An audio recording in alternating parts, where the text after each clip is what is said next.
Well, last week we told you about the 2020 election audit that the state of Idaho conducted after claims were recently made that all Idaho counties had their 2020 presidential election results altered digitally from nefarious powers. Those claims came from Mike Lindell. He's the CEO of MyPillow. So yes, if you're wondering, he is the same person that does sell pillows in infomercials. He's also a staunch supporter of Donald Trump.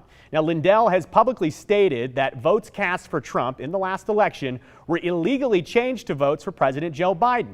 He says that happened in Idaho. However, there's no evidence that this happened. Still, Lindell posted data that supposedly showed the proof, and that was shared with the Idaho Secretary of State's office. This is a major accusation, saying that an entire state's election system has been breached. So the Secretary of State's office said, we're going to look into it. Long story short, election officials went to 3 Idaho counties, Camas, Butte, and Bonner, and they found no evidence or correlation to the claims made by Lindell. The story doesn't end there. Now the Secretary of State's office is working on sending Mike Lindell a bill for his audit. An audit done, they say, based on Lindell's claims. Some are calling them baseless claims that brought Idaho's election integrity into question.